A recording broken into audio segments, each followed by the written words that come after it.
Il ne faut pas avoir peur. Bonsoir à tous, vous êtes sur Géopolitique Profonde, la chaîne qui est là pour remplacer les médias subventionnés. On va parler d'ex-Yougoslavie, de Bosnie-Herzégovine, de Serbie, de Kosovo, de Croatie, comme évidemment Apolline de Malherbe n'osera jamais le faire. Mais avant ça, n'oubliez pas, adhérez au club Géopolitique Profonde. Voilà, je tiens entre mes mains la lettre que vous adorez tous. Vous êtes quasiment 2000 à y être abonnés chaque mois et à le recevoir dans votre boîte aux lettres. Laurent Michelon, Sylvain Ferreira, François Martin et tellement d'autres. Vos auteurs préférés y sont membres, donc adhérez avec eux. Vous cliquez sur le lien ci-dessous. 7 jours d'essai gratuit. Puis n'oubliez pas, il ne faut pas avoir peur. La boutique est ouverte. géopolitiqueprofonde.com. Alors vraiment, je suis très honoré ce soir parce que je reçois son Excellence, ambassadrice de Bosnie-Herzégovine. Vraiment, c'est un honneur que vous faites en venant sur ce plateau ici. Et je sais que vous avez beaucoup de choses à dire et que vous êtes aussi très demandé. Alors, on va parler d'un sujet qui est compliqué parce que les gens ici en France ne le connaissent pas. On parle surtout des conflits, Ukraine, Russie, Moyen-Orient. Et bon, depuis la guerre de Yougoslavie, on en parle beaucoup moins, peut-être un peu à l'époque du Kosovo. On va faire on va dire une genèse à partir de la Seconde Guerre mondiale jusqu'à aujourd'hui pour que tout le monde puisse à peu près comprendre ce qu'il en est. Donc, après la guerre, victoire des Alliés, l'Europe coupée en deux, l'Union soviétique, les pays américains, le bloc de l'Ouest. Qu'est-ce qu'il en est pour justement ces pays qui ont formé la Yougoslavie ? Bonjour, bonsoir. D'abord, permettez-moi de vous remercier pour le plaisir d'être ici ce soir et aussi le plaisir de parler avec vous, avec vos spectateurs, de vous rendre possible connaître mieux la Bosnie-Herzégovine. C'est un plaisir pour moi et je vous remercie pour l'attention que vous portez sur la Bosnie-Herzégovine. Évidemment, il s'agit d'un pays complexe. En général, notre position géostratégique dans l'Europe Sud-Est, on était toujours un peu dans le rempart entre l'Europe occidentale et à l'époque entre l'Empire ottoman, donc un rempart contre l'islam dans une période historique, comme vous avez mentionné, après la Deuxième Guerre mondiale, mais peut-être il fallait aller un peu derrière aussi parce que la Bosnie-Herzégovine, comme un pays tel, elle a passé une période très difficile sous l'Empire ottoman, donc on était envahi par les Ottomans. Après, on a réussi de nous combattre pour notre liberté et de nous libérer des Ottomans. Après ça, l'Empire austro-hongrois est arrivé, et donc on était sous leur domination également. Mais après la Deuxième Guerre mondiale, on s'est trouvé dans la Yougoslavie, évidemment, avec la population qui était toujours mixte, avec une majorité de Serbes, après des musulmans bosniaques et après des Croates aussi. On avait aussi toujours des Juifs et d'autres communautés ukrainiens, même aujourd'hui, mais la domination de trois peuples était toujours visible, des Croates, des Bosniaques et des Serbes, évidemment. Donc, pendant la Yougoslavie, donc, tout le monde se sentait bien dans cette cohabitation. Évidemment, pour nous, moi, comme je viens de peuple serbe, je représente la Bosnie-Herzégovine dans sa intégralité, mais de l'autre côté, je viens de République serbe, de Bosnie-Herzégovine, évidemment. Donc, avec la Yougoslavie, le peuple, la population qui habitait ne se sentait pas très bien. Et les pays, les régions en Yougoslavie voulait chercher sa indépendance, comme les républiques autonomes, comme la Croatie, la Slovénie, Macédoine du Nord. La Serbie et Monténégro et la Bosnie-Herzégovine ont resté ensemble une période, et avec les désirs des Bosniaques, musulmans et les Croates en Bosnie-Herzégovine, ils ont cherché dans une période au début des années 90 sa indépendance aussi. Pour les Serbes, c'était pas pas acceptable parce qu'on voulait rester dans la Yougoslavie telle qu'elle était, parce qu'elle nous a quand même donné beaucoup de possibilités de sauvegarder notre identité, de rester ce qu'on est et de quand même vivre ensemble avec des autres communautés. Évidemment, au début des années 90, les Croates et Bosniaques ensemble sont déclarés sans indépendance. Pour les Serbes, ils ont survoté les Serbes et ça n'a été pas acceptable pour nous. On a eu une grand problème. Le 1er mars 1992, il y avait un mariage à Sarajevo entre un mariage serbe en fait, où le père de marié a été tué. Et ça signifiait un début de conflit en Bosnie-Herzégovine en général. Donc, cette cohabitation entre les communautés ne pouvait pas plus continuer.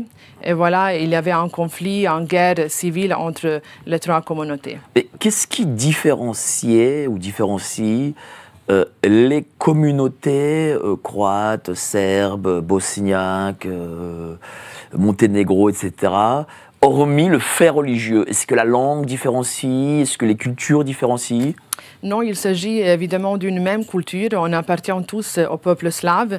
Notre religion différait et quelquefois était imposée un peu parce qu'à l'époque, si on regarde 5, 6, 7 siècles derrière, dans ce territoire, ils habitaient des chrétiens orthodoxes. Ces étions les Serbes, faisaient partie de le royaume de Serbie, des différentes républiques du royaume de Serbie. Avec l'arrivée des Ottomans, bien sûr qu'il y avait beaucoup d'islamisation de population. De l'autre côté, il y avait aussi cet essai de rendre de plus en plus de population dans la religion catholique.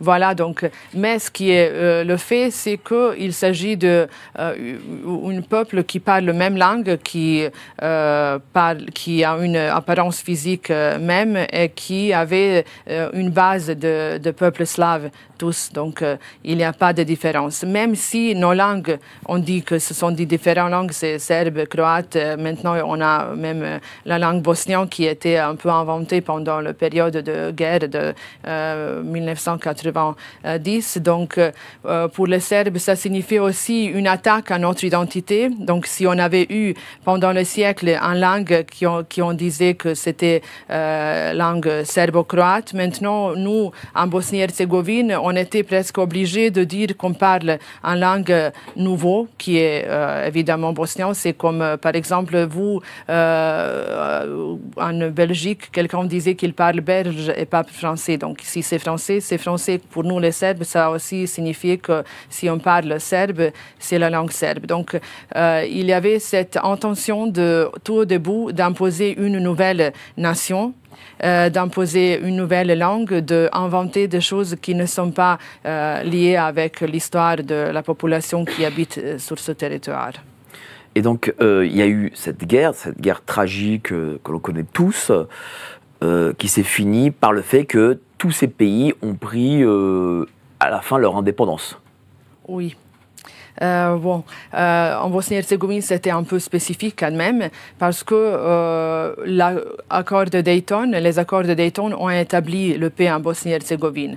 Dans les années 92, la Bosnie-Herzégovine, partie croate et bosniaque, a prononcé sa indépendance, mais de l'autre côté, la République serbe, les Serbes ont créé la République serbe, avec tous les éléments d'un État, donc avec le territoire, avec le pouvoir et aussi avec les citoyens. Et dans ces accords de Dayton qui ont été signés dans les années 95, on a introduit dans cet accord tout ce qu'on a eu avant. Donc, notre constitution de République serbe et même la Fédération de Bosnie-Herzégovine, sa constitution. Donc, pour établir la paix en Bosnie-Herzégovine, les deux côtés opposés, qui étaient avant en conflit, donc République serbe de Bosnie-Herzégovine et Fédération de Bosnie-Herzégovine, ils ont introduit dans cet accord leur constitution avec les compétences qui ont été créées avec la constitution. Merci, Votre Excellence. Je voudrais poser cette question du coup à Maître Domergue, en tant que juriste. Que disent exactement ces accords de Dayton ? Ces accords de Dayton, ils ont une première fonction, c'est de mettre fin à un conflit armé. Donc il y a des dispositions qui interviennent sur ce plan, mais ils vont plus loin et qui donnent une part très importante à l'OTAN, à une force qui, en réalité, est une émanation de l'OTAN. Mais il y a derrière la volonté de créer effectivement un nouvel État qui prend acte, disons, de la séparation sur le terrain militaire entre deux forces. Une force qui rassemble aussi bien les Bosniaques. Alors c'est assez curieux comme terminologie pour un Français, puisque on pourrait avoir tendance à associer Bosnie et Bosniaques, ça semble logique, mais enfin dans la terminologie réellement utilisée sur place, c'est réservé à la communauté musulmane. Donc cette communauté, elle est de fait alliée, puisqu'elle a cherché en même temps, comme le disait Madame l'ambassadrice, son indépendance à la communauté croate. Parce qu'on part de conflits interethniques. Donc. Et de l'autre côté, il y a cette création en fait en réaction, en réalité, à l'initiative prise par les autres partis, donc tendant à créer une république serbe en Bosnie, mais en fait c'est un pis-aller, puisque l'objectif profond de l'entité serbe, c'est de sauvegarder la Yougoslavie. On l'a bien vu, et certains écrivains, même ici, ont bien compris que c'était la Serbie qui portait l'esprit de la Yougoslavie et qui a voulu la garder le plus longtemps possible, puisqu'on a des départs successifs, mais même réduite, la Yougoslavie veut garder cet esprit qui est tout à fait particulier, mais qui représente une culture très riche, très intéressante, très proche de la France d'ailleurs, à cette époque. C'est un allié historique. C'est un allié historique, d'une part, quand on remonte loin dans l'histoire, déjà au XIXe siècle, où on a des hommes politiques, des écrivains comme Victor Hugo, etc., ou Lamartine, qui prennent la défense de ces chrétiens qui essayent de retrouver leur indépendance. Donc on parle beaucoup de la Grèce à cette époque en France, mais il y a également la Serbie. Mais c'est aussi un allié plus récent, en ce sens que Tito est une des grandes figures des pays non alignés, et que, évidemment, le général de Gaulle voit avec sympathie ces forces qui ne sont pas reliées à l'Occident capitaliste, mais qui veulent garder une grande autonomie par rapport au bloc soviétique. C'est le cas de Tito, et il a peut-être été sauvé par la mort de Staline, parce que sinon, on n'est pas certain que la Yougoslavie aurait pu perdurer. Mais, Votre Excellence, Tito était quelqu'un d'assez indépendant par rapport à Moscou. Est-ce que, à sa mort, il y a eu cette guerre, mais j'imagine que les Serbes aussi sont des gens assez indépendants. Est-ce que ça n'a pas plu aux Américains, cette indépendance, et il y a eu une forme de provocation de cette guerre? On le voit comme ça parce que la communauté en Bosnie-Herzégovine, en Yougoslavie, il vivait tellement apaisé dans une manière presque parfaite. Donc, il y avait une compréhension incroyable. Et même aujourd'hui, quelquefois, j'aime dire que les frontières souvent sont artificielles pour les gens parce qu'on est habitué de vivre ensemble, de travailler ensemble. Il y a tellement de mariages mixtes, il y a des relations amicales, familiales. Donc, tout ce qui était introduit en Bosnie, dans la Yougoslavie, ces communautés vivaient ensemble dans un pays lequel on sentait vraiment comme le nôtre. Maintenant, avec ces nouveaux républiques, on crée de nouveau, on réveille... On a créé la division. Exactement. Il y a un réveil nationaliste. On réveille le nationalisme chez certaines. C'était le dernier introduit et réveillé chez les Serbes, évidemment, parce qu'on tentait à tout prix préserver la Yougoslavie et cette unité avec les autres pays vit avec les autres peuples aujourd'hui, mais évidemment qu'on est conscient aussi que, comme aujourd'hui, certaines communautés, certains peuples obtiennent beaucoup plus de soutien que des autres. Et ils se sentent plus forts, ils se sentent beaucoup plus à l'aise de se confronter à certaines choses.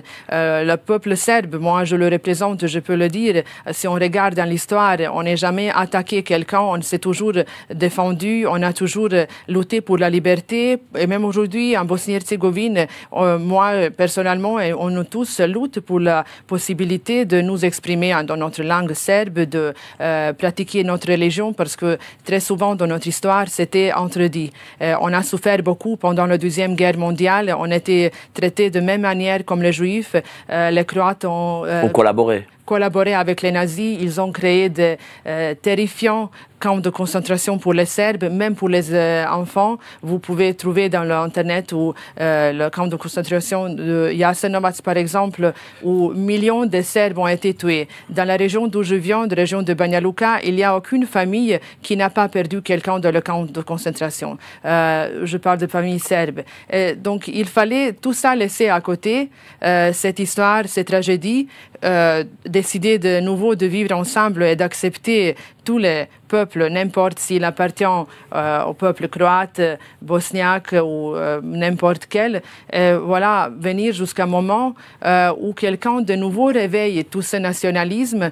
Je ne suis pas sûre si... en fait, moi, je suis certaine, parce qu'au début de la guerre, il y avait plusieurs essais de trouver un accord entre les communautés, mais évidemment, le côté bosniaque a obtenu souvent un soutien fort des pays occidentaux, les États-Unis surtout, d'être comme une promesse qu'ils vont sauvegarder leur dos et qu'ils peuvent continuer vers le conflit. Alors, je voulais vous poser aussi une question, Votre Excellence, concernant le Kosovo, parce que voilà aussi un territoire qui est pris à la Serbie. Est-ce que vous pouvez dire quelques mots peut-être ? Oui, souvent ici... Parce que le Kosovo, c'est des Albanais, là c'est pas des Slaves, c'est pas des Bosniaques, c'est déjà autre chose. Exactement, il s'agit d'une république au nord, au sud de la Serbie. En fait, si je parle de la Yougoslavie, c'était une des républiques, territoire autonome. Territoire autonome, en fait, pas république, territoire autonome au largement autonome, disons. Largement autonome, oui, au sud de la Serbie, qui était qui était en fait un berceau de peuple serbe, un berceau de la région orthodoxe serbe, avec beaucoup de monastères qui sont aujourd'hui même protégés et inscrits sur la liste de patrimoine mondial de l'UNESCO, mais qui était aussi toujours riche avec beaucoup de minéraux. Et bon, évidemment, là, il y avait beaucoup de mines. Comme les Serbes étaient aussi assez bien éduqués, voilà, on a toujours eu besoin de travailleurs et les Albanais venaient souvent travailler dans les mines. Peu à peu, comme ils avaient leur tradition à eux, ils avaient beaucoup plus des enfants, 9, 12 même, et leur population a augmenté très vite. Avec le temps, ils ont demandé de plus en plus d'autonomie dans la Yougoslavie, ce qu'ils ont reçu. Et voilà, dans un moment, ils ont demandé leur indépendance parce qu'ils sont devenus plus nombreux que les Serbes. Voilà. Alerte Info. Géopolitique profonde prend sa place dans le paysage médiatique français. Bonsoir à tous, vous êtes sur Géopolitique profonde, la chaîne qui est là pour remplacer les médias subventionnés. On investit maintenant la rue et on veut vous entendre. Le gouvernement de M. Macron nous a obligés et nous a enfermés chez nous. Mais on a besoin de votre soutien. Alors cliquez sur le bouton j'aime pour nous soutenir.